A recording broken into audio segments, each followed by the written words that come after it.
Hello, everybody. I hope you're all doing well, and I hope you're all ready to fall asleep tonight. This video will help you do that, so before I make you fall asleep, I want to take you into a special dream journey, an imagination journey through a fantasy world where you navigate into a large castle at the very end where there is a reward if you reach that castle. And so there will be triggers along the way, and as you imagine this dream, this will hopefully get your credit card, your sleep credit card, paid off. So you ready? If so, hop in your beds, pull up your blankets, and close your eyes. As your eyes are closed, now you're going to be in the dream world, and you have arrived. So, you find yourself in a warm, quiet restaurant. A decently sized restaurant. Not too cheap, but not too expensive either. The morning sun glows through the large windows. It sparkles across the tables, reflecting off the utensils and the plates and the water-filled cups with the ice inside. And people are nicely enjoying their meal, eating their egg sandwiches, and you are eating a croissant. And right next to you is a cup of warm coffee. Maybe it's a coffee. A latte mocha. And you take another bite of your croissant. Okay. And the scent of fresh breakfast lingers in the air. The background hum of the distant chatter and kitchen sounds brings comfort. Everything feels ordinary and peaceful as you look at the neighboring restaurant goers who are also enjoying their meal. Everything feels ordinary, and then, but suddenly, you noticed something. A faint vibration beneath your feet. The glasses on the table start to shake. The liquid is also shaking. The lights are flickering as if the power is been taken away. And you blink, and suddenly silence falls.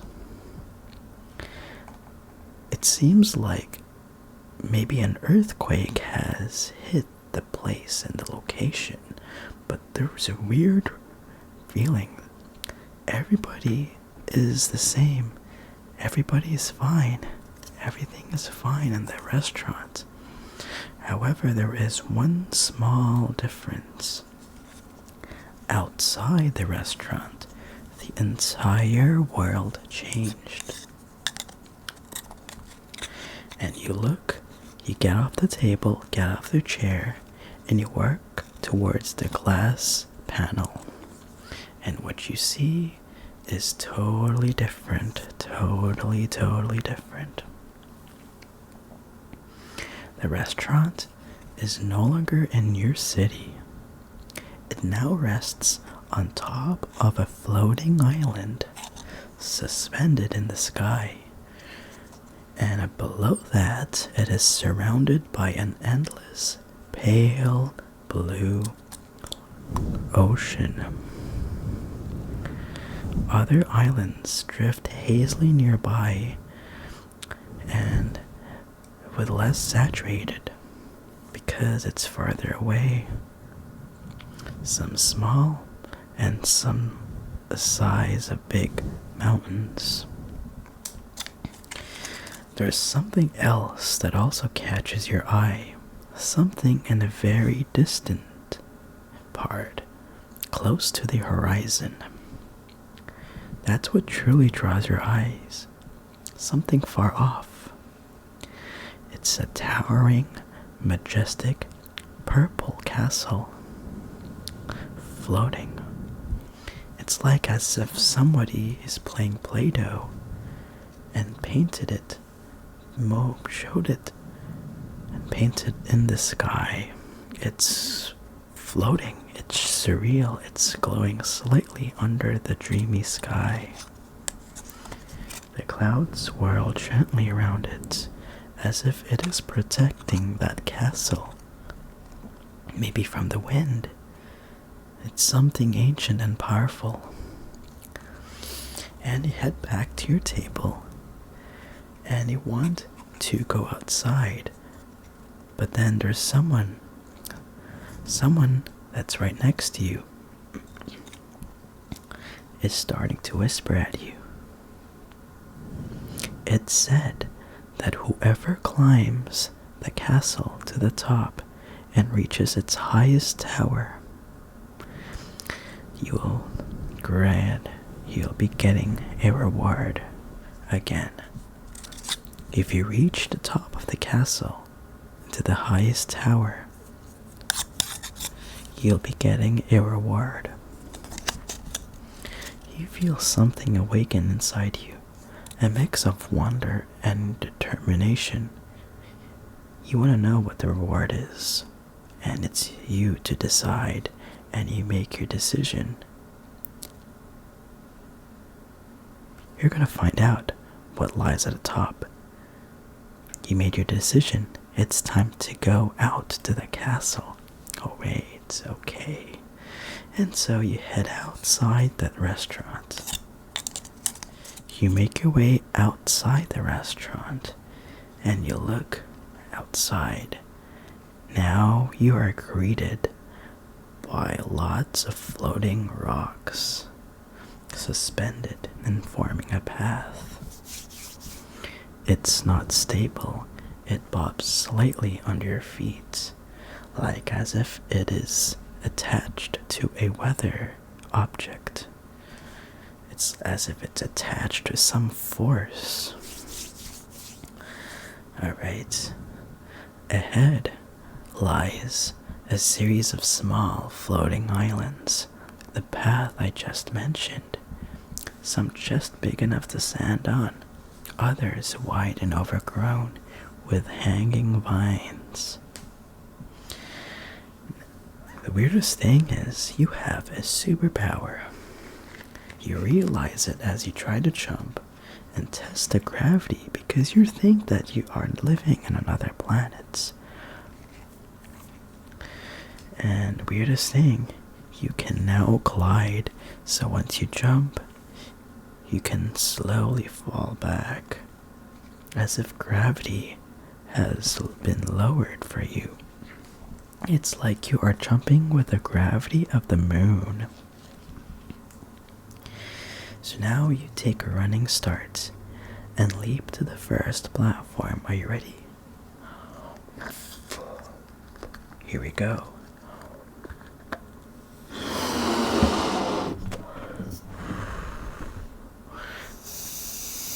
You leap, and the air catches beneath you. You float gently, descending like a feather.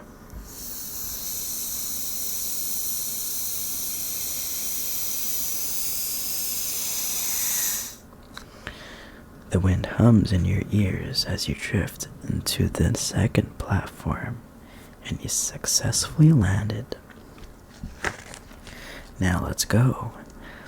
You have to jump to the third platform. Are you ready? Here we go.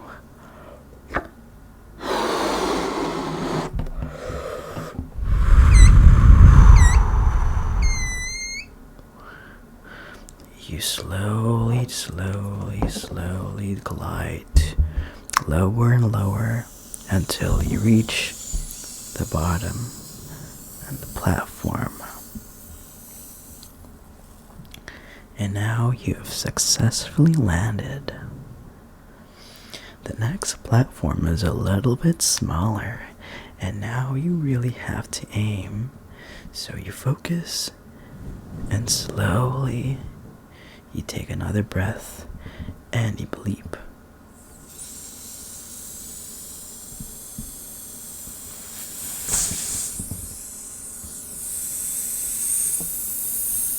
And as you leap, the wind is blowing, and you slowly glide into the platform, and you almost fall.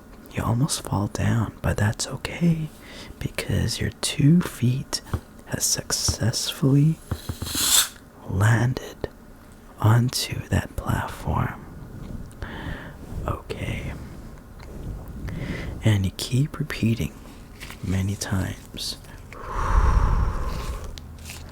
Jump, leap, 5 more platforms. And then the 4th. And then you glide, 3 more, leap. Alright, this one is a bit further than you could expect. You are now in the air, in the middle of a jump. You think that you're not gonna be able to land that jump. However, as you take a breath in the air, it's as if your body is propelling you,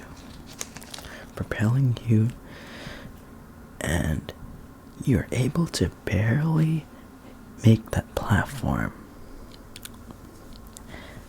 So you keep jumping until you reach the platform, the very last platform, the last one. All you gotta do is to jump into the next big platform. Alright, you ready? This is one big jump.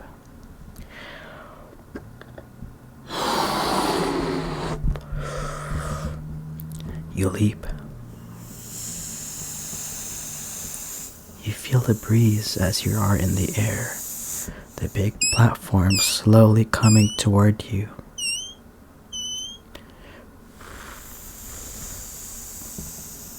Alright.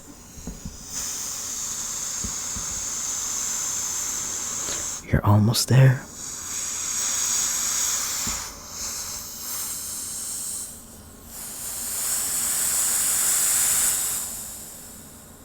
And you make it. Oh my gosh. You have made it past the little parkour challenge. And you have made it a quarter way approximately into the journey. Approximately 25%. So now you glance up into the destination that you want to go. That purple castle that you've once seen back in the restaurant. Now it appears closer, a little bit bigger. That shows that you have made progress. Okay, you made progress. And now you are in solid ground again. So you look ahead. This time there are islands, but they are far apart. They're further apart. Maybe like 20 meters away. Bigger islands, but way further. At this point, you feel a surge of energy in your legs. Like something in this world has given you speed, more speed than you ever felt. You tried to test it by running around the big island. This island that you are now on is like 100 meters wide. It's like you can run faster than a car moving at 50 kilometers per hour approximately. You could really run fast. And you breathe in deeply, and you feel like you could make the jumps, despite that they are farther apart, now that you could run with terrifying speed. So, you take another breath, and you go make your way and go for the very first platform that's 20 meters away from you. And you run. Your legs blur beneath you, and the ground becomes a streak. You race across one island, leap, fly through the air, and you land with grace. This island is very big, so that would give you the chance to run again, and keep running, and keep your speed. Now, you're onto the next platform. Again, you prepare to run, and you do jump. You run and jump.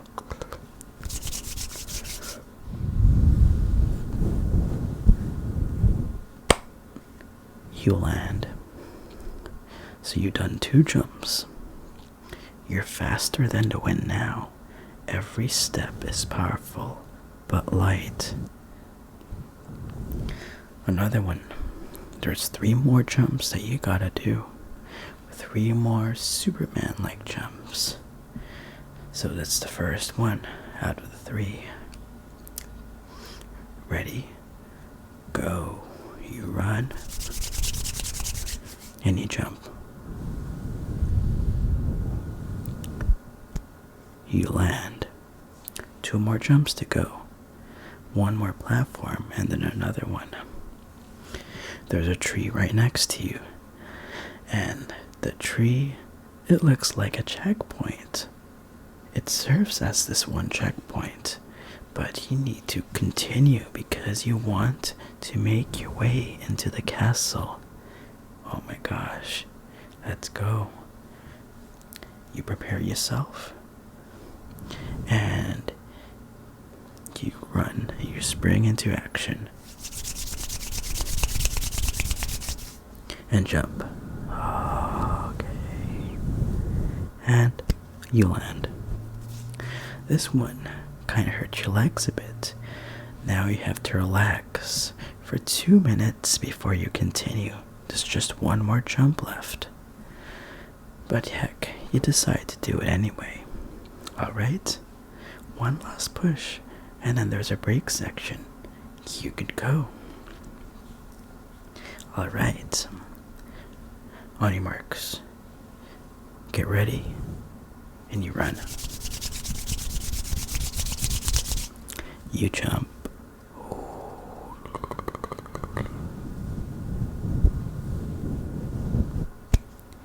You land. Alright. At this point, your legs feel really exhausted. Super exhausted. That now you'll need a 2-minute break. There's another tree that's right in front of you. This tree has many beautiful leaves. Pink leaves, imagine. And you kind of want to sit down, so let's go sit down and have a little break. So, for the next 2 minutes or so, there's going to be just tingles before you make to the next part of your journey. The 2 minutes starts now.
wooden forks.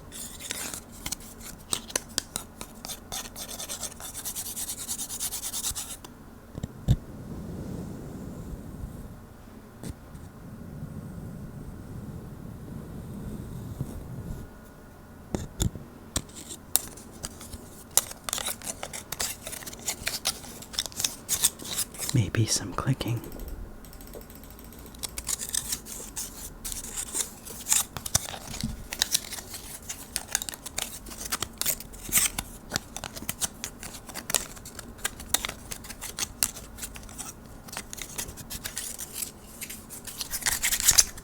Right. It's time to continue your journey. You're halfway into the journey. As you look into the castle, you look at the castle in front of you. That castle looks much closer than ever before.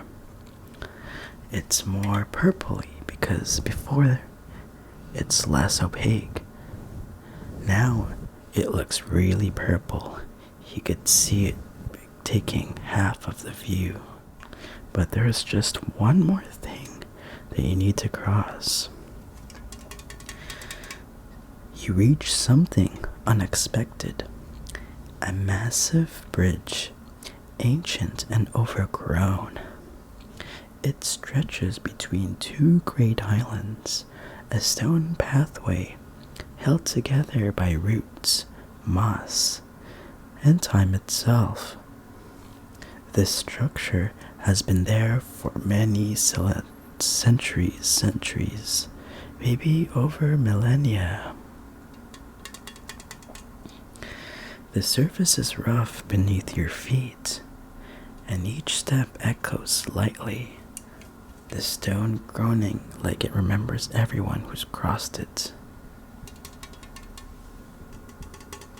You could feel the stair-like pathway that leads to the very start of the bridge. And oh boy, you could feel the bridge weighing on you. Nothing's going to stop you. It's time to cross it. Are you ready? Here we go. You start to cross. For some reason, you still have the power to walk really fast. But you gotta be careful. Because the moss-filled stone structure can be really slippery at parts. And you can slowly move your way across the bridge. You see him?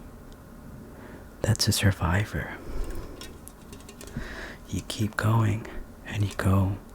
It feels like you are flying through the bridge. You're almost flying, but not quite. You're still running.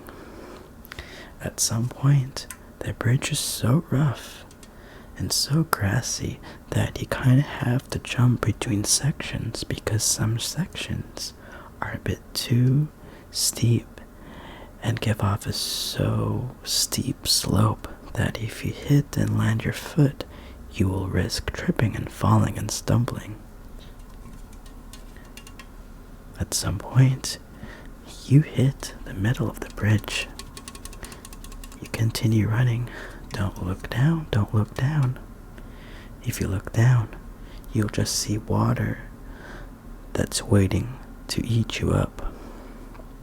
If you fall, you're doomed. This bridge is like 100 meters tall, very tall.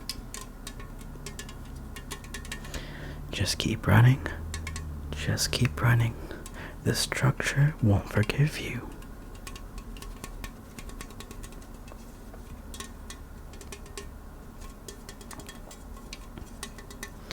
At some point, you've reached the descending slope of the bridge. You're almost there. You are almost there. You just need to run 100 more meters. There's this one part of that bridge where it feels like it's going to fall, so you made a split decision to dodge that part, and you jump over and make a hard landing. Alright, the castle is near. You could really feel its pull at this moment. And just in time, you have reached the end of the bridge.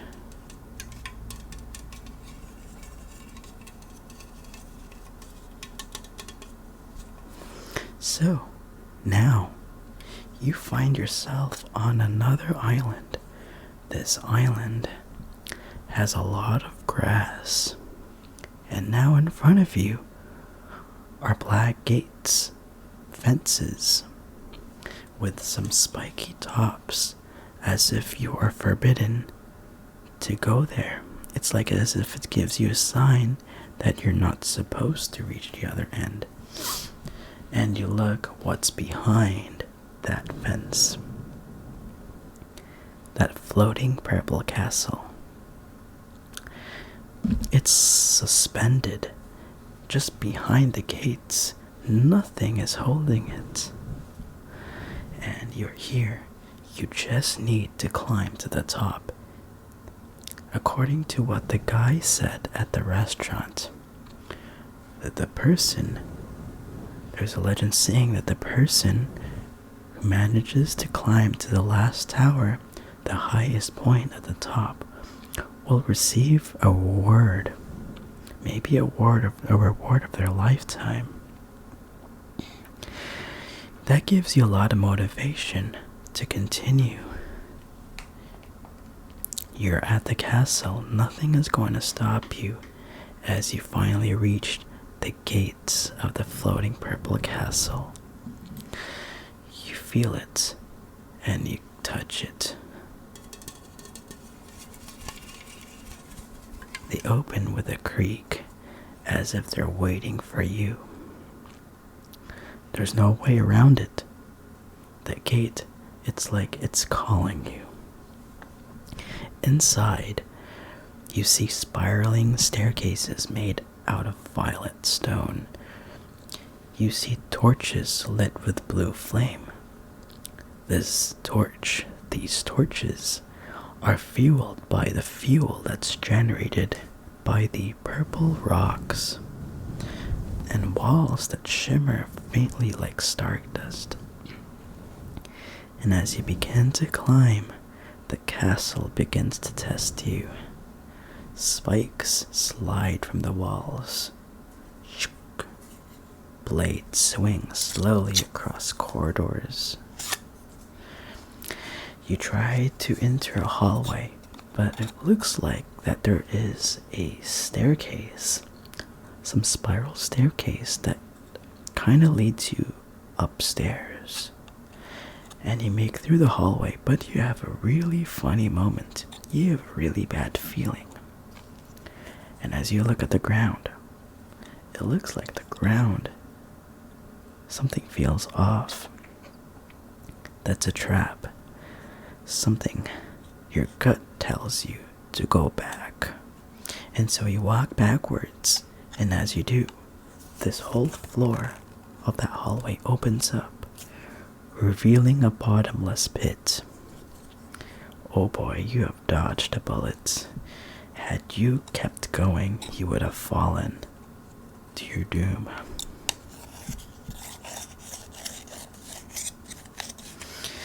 And traps rise from the floors with glowing red symbols. Maybe that's lava.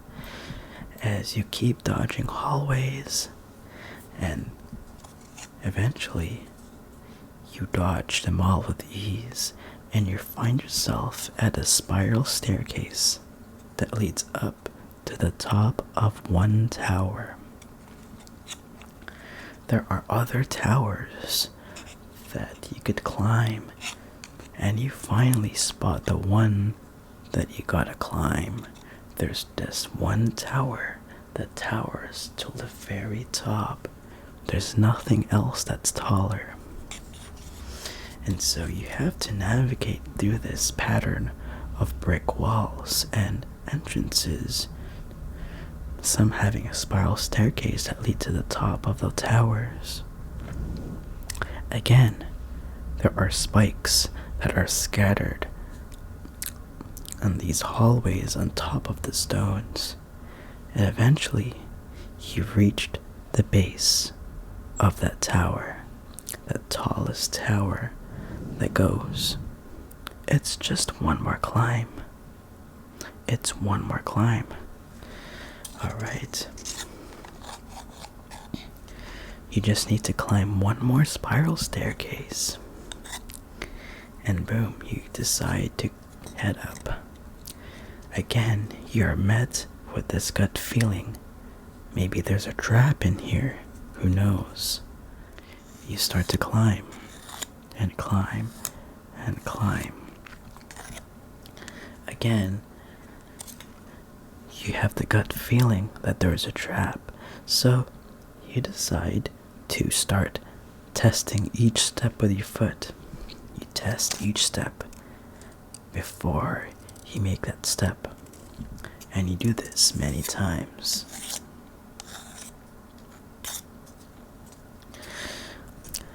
As you climb, right as you reach the top, you test another step. That step feels wobbly. Okay, don't make that step. You go with the next step, the one next to it. That step feels sturdy, and you make that step. Alright, just 5 more steps until you reach the very outside. 1, 2, 3, 4, and 5. You have reached the landing of the topmost tower, and right in front of you is a doorway that leads outside.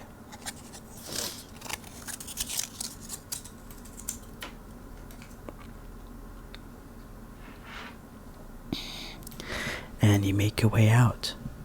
As you make your way past that doorway, you see nothing but blue sea.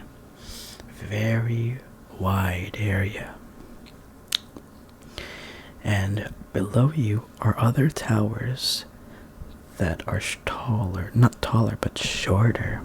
Shorter than the tower that you are now on. And that's the moment that you are at the top of the castle. Right below you are these islands that you have conquered. You have conquered the little parkour that's right beside that restaurant. Oh, by the way, that restaurant now looks like a tiny building in the distance. Remember the castle? At one point, when you were starting to look at the window of that restaurant, seeing that faint castle, now you're at the castle. And that makes you think that you have accomplished everything. And right below you, as well, is this massive stone bridge suspended above 2 islands. Oh my gosh, you can't believe that you have conquered it. And then there's something else that in your mind, something plays. Whoever reaches the top gets a reward. Alright? Alright, so you look around the place. There's only one thing that's sitting on the tower. There is a pedestal. A shiny silver pedestal, very, very small. It's as if you could place one object, and sitting on it, a shiny object, a single nickel. Oh my gosh, it's a nickel. You smile. It's small, yet simple, but somehow it feels perfect. This journey wasn't about treasure. It wasn't about magic powers or castles. It was about discovering something new and proving you could do it. It's proof that you are resilient. Nothing can stop you. You quietly take the nickel and hold it tightly in your palm. As soon as you take that nickel and put it in your fist, the world around you begins to fade. The tower walls dissolve into stardust. The sky turns into night. The wind quiets. You feel some sort of teleportation moment. And right before you know it, you wake up in your room. You slowly open your eyes. Now you're awake in reality. But you still feel it. The breeze, the glide, the quiet weight of your nickel in your hand. The dream was just a dream. Now it's time to really fall asleep. And so this is the end of this imagination experience. I'm glad that I have taken you into this journey. This is based off a dream that I had last night. It's kind of a dream where I was teleported into some weird location where I get to hop between islands and walk very fast, eventually crossing a massive stone bridge. I kind of wanted to turn this into an imagination surreal experience while getting you to sleep. And so I hope this makes you sleep, eases off your sleep debt, and pays off your entire balance of your sleep credit card. Give this video a thumbs up if you have gotten your tingles. And so I'll see you next time, and good night.